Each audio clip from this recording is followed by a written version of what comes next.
Pompei bisa dikatakan sebagai kota di Italia paling kaya di zaman kuno. Tak hanya punya sumber daya yang melimpah, kota ini juga memiliki teknologi tinggi serta arsitektur yang super megah.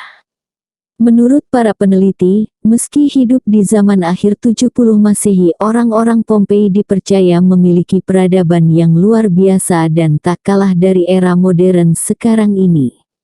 Sayangnya, segala hal yang dimiliki Pompei berbanding terbalik dengan kelakuan masyarakatnya yang sangat amodal. Musnahnya kota Pompei adalah sejarah tentang kehancuran paling mengerikan. Seperti yang mungkin pernah kamu dengar, lahar yang membanjir membuat kota ini beserta pemiliknya mati seketika. Tuhan melaknat bangsa ini karena kelakuan maksiatnya yang luar biasa. Lalu, maksiat macam apa yang membuat Pompei dihancurkan Tuhan? Ketahui jawabannya lewat ulasan berikut. 1.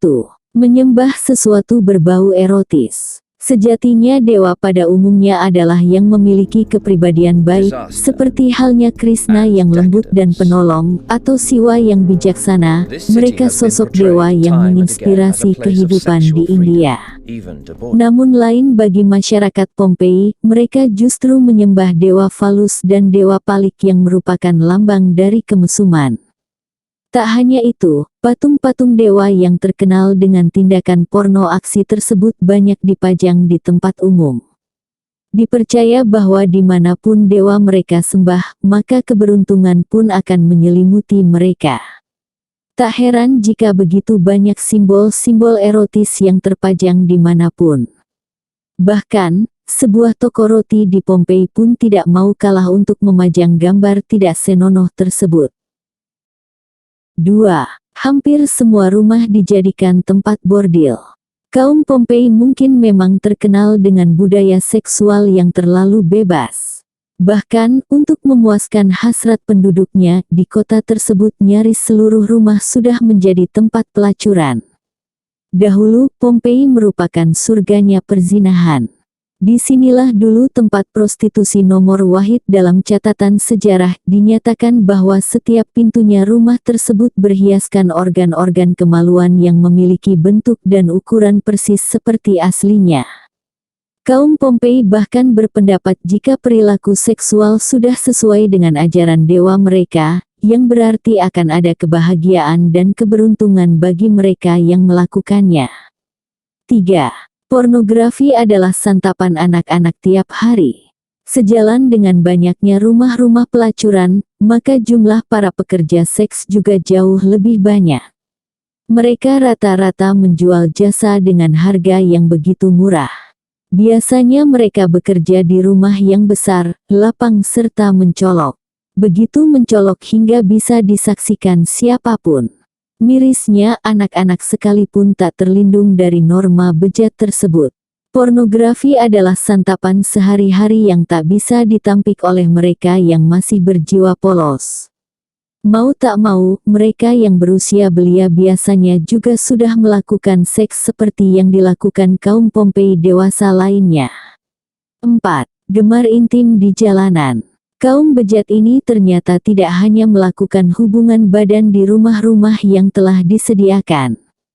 Meski di seluruh penjuru kota sudah menjadi rumah bordil, nyatanya mereka menganggap jika hubungan seksual bukanlah hal yang perlu disembunyikan, bahkan boleh dipertontonkan di depan khalayak ramai. Fosil mereka yang doyan begituan di jalanan, jadi tak heran jika pemandangan pasangan yang tengah bercinta di jalanan adalah hal yang paling wajar. Mereka tak lagi memiliki rasa malu. Masyarakat setempat masa itu benar-benar tak ada bedanya dengan hewan. 5. Percintaan sesama jenis adalah hal yang biasa. Belum cukup dengan banyaknya kelakuan seks yang layaknya binatang, kaum Pompei kali ini membuktikan bahwa mereka lebih rendah daripada binatang. Saat hewan hanya bercinta dengan lawan jenisnya, maka kaum Pompei tak hanya bermain dengan lawan jenis namun juga sesamanya homoseksual. Nasib kaum homo Pompei, sesama lelaki melakukan persetubuhan bagi Pompei bukanlah hal yang terlarang. Hal itu bisa dibuktikan dengan beberapa penemuan fosil-fosil yang terawetkan secara alami oleh lahar.